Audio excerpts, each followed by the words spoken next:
नमस्कार मित्रों, मैं धनेश्वर महतो।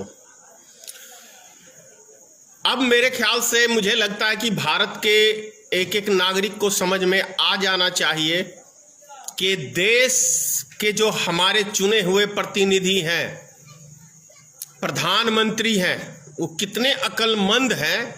आप इस बात से अंदाजा लगा सकते हैं कि दारू के ठेके खोल दिए गए हैं और आप सब जानते हैं कि दारू के ठेके के ऊपर आज से नहीं, जमाने से पियक्कड़ों की एक लंबी लाइन लगी रहती है। अगर यही चीज कोई मुसलमान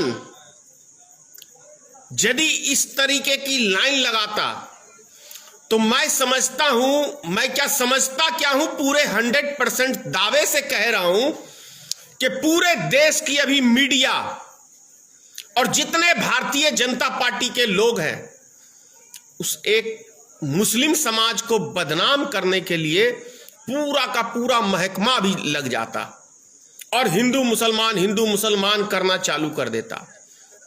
लेकिन आज आप लोग ने देखा होगा न्यूज के माध्यम से कि किस तरीके से लंबी 2-2 किलोमीटर की, कहीं 1 किलोमीटर की लाइनें लगी। तो क्या इससे कोरोना वायरस नहीं फैलेगा? देश के गरीब मजदूर वो अपने घरों पे आने के लिए तरस रहे हैं, तब वहां सरकार कोरोना वायरस का हवाला दे रही है। लेकिन सोचने की बात है कि दारू बेचने के लिए कोई कोरोना वायरस किसी को नहीं फैलेगा। तो आप लोग समझ सकते हैं कि श्री नरेंद्र मोदी कितने अक्लमंद व्यक्ति हैं और कितने उनके मंत्रिमंडल में नेतागण हैं, वो कितने अक्लमंद हैं, चाहे वो राज्य सरकार के हो, चाहे वो केंद्र सरकार के हो। समझ सकते हैं आप लोग। मैं कहता हूं दारू को पूरे भारत में कम से कम अभी 1 साल के लिए बैन करना चाहिए, पूरे 1 साल के लिए पूरे भारत में। और जो व्यक्ति आज दारू में लंबी लाइनें लगा के खड़े थे, उन व्यक्ति लग रहे हैं बेशर्म है। उनके अंदर कहीं भी मानवता नहीं झलकती है। उनको पीने खाने से मतलब है। किसी निसहाय की मदद करें सो तो उनसे होगा नहीं, किसी भूखे को खाना खिलाएं, लेकिन दारू पीने के लिए तो भैया आप लाइन में लग गए। तो समझिए, सोचिए कि कोरोना वायरस ऐसे फैलता है। कोरोना वायरस देश में यदि फैला है तो सब्जी मंडी जो हजारों की संख्या में भीड़ लगी थी, मंडियों से फैला है।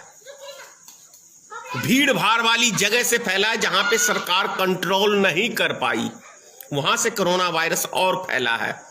हमारे मधुबनी जिले में नहीं था, नालंदा से ट्रांसफर एक महिला का किया बिहार सरकार ने, लेडीज पुलिस का, उसको कोरोना वायरस था।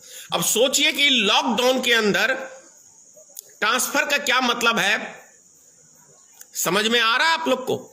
मैं तो दावे से कह सकता हूं कि कोरोना वायरस हमारे देश के अंदर मास्टर प्लानिंग के तहत फैलाया जा रहा है। इतना ही कहूंगा।